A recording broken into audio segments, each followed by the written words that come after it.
नमस्कार दोस्तों, आज के हमारे इस वीडियो में हम आपके लिए वैशाख मास के चौथ व्रत की कहानी लेकर आए हैं। एक समय की बात है, किसी गांव में एक बुढ़िया माई अपने बेटे के साथ रहती थी। उसकी माँ 12 महीने की चौथ का व्रत करती थी।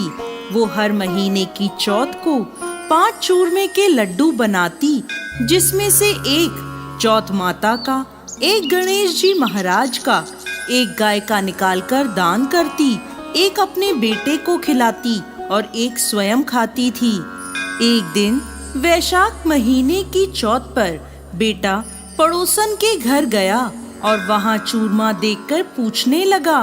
तब पड़ोसन बोली, आज वैशाख चौथ है, इसलिए मैंने चूरमा बनाया है।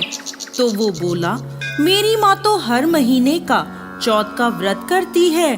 तब पड़ोसन बोली, तेरी माँ चौथ का व्रत थोड़े ही करती है, उसे तो घी के लड्डू खाने की आदत है। तेरी मेहनत की कमाई बर्बाद करती है, सारे लड्डू खुद खा जाती है और तुझे खाने को बस एक लड्डू देती है। लड़का उसकी बातों के बहकावे में आ गया और अपनी माँ से बोला, माँ, तुम घी के लड्डू खाती रहती हो और मुझे बस एक लड्डू देती हो, इसलिए अब तुम ये चौथ का व्रत करना छोड़ दो। माँ ने कहा, बेटा, मैं तो चौथ माता का व्रत तेरी ही सुख शांति के लिए करती हूँ, मैं ये व्रत नहीं छोड़ सकती। इस पर बेटा बोला, यदि तुम ये व्रत नहीं छोड़ सकती तो मैं विदेश जा रहा हूँ। माँ बोली, बेटा, यदि तू मुझसे नाराज होकर विदेश जाना चाहता है तो ये चौथ माता के आंखें अपने साथ लेता जा।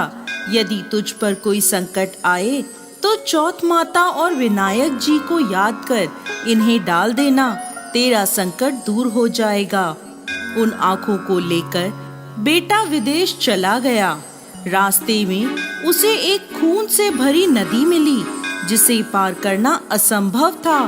तभी उसे अपनी माँ की बात याद आई और उसने एक आंखा चौथ माता का नाम लेकर उस नदी में डाल दिया और कहा, हे चौथ माता, यदि मेरी माँ सच्ची है और वो मेरे लिए व्रत करती है तो ये नदी दूध और पानी से भर जाए और मुझे रास्ता मिल जाए।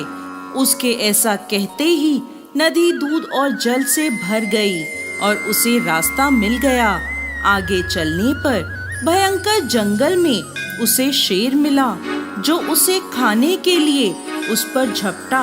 उसने एक आंखा चौथ माता को याद कर उस शेर की ओर फेंक दिया।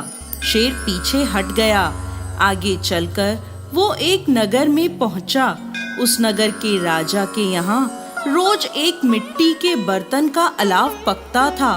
वो अलाव तब पकता था जब उसमें एक आदमी की बलि दी जाती थी, यानी एक आदमी को बर्तन के साथ चुन दिया जाता था।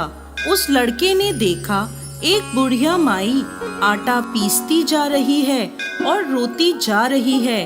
इसका कारण पूछने पर बुढ़िया माई बोली, आज मेरे इकलौते बेटे की अलाव में जाने की बारी है। तब वो लड़का बोला, बुढ़िया माई, तू मुझे जल्दी से खाना खिला दे, तेरे पुत्र की जगह मैं जाऊंगा। बुढ़िया माई के मना करने पर भी वो नहीं माना और राजा का बुलावा आने पर चल दिया। साथ में चौथ माता की आंखें और एक जल का लोटा लेकर वो अलाव में बैठ गया। दूसरे दिन अलाव पककर तैयार हो गया। जब लोग अलाव में से बर्तन निकालने लगे तो अंदर से आवाज आई, धीरे धीरे बर्तन उतारो, अंदर मैं हूँ। लोगों के आश्चर्य का ठिकाना नहीं रहा। उन्होंने जाकर राजा को ये बात कही। तब राजा स्वयं देखने आए और आवाज सुनकर बोले, अंदर कौन है? कोई भूत प्रेत है या कोई देवता? तभी लड़का बाहर आ गया।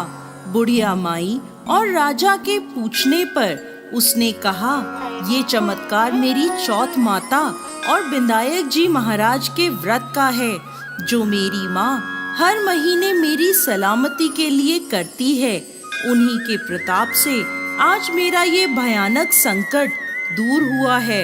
ये सुनते ही राजा ने पूरे नगर में ऐलान करवा दिया कि सभी सुहागन स्त्रियां, बेटे की माँ और कुंवारी कन्याएं चौथ माता का व्रत करें। हो सके तो 12 महीने की चौथ का व्रत करें, नहीं तो 4 बड़ी चौथ का व्रत करें, और वो भी ना हो तो 2 चौथ तो अवश्य करें। हे चौथ माता, जैसे बुढ़िया के बेटे पर कृपा करी, वैसे ही इस कहानी को कहते, सुनते और हुंकार भरते सब पर करना। जय चौथ माता, जय विनायक जी महाराज।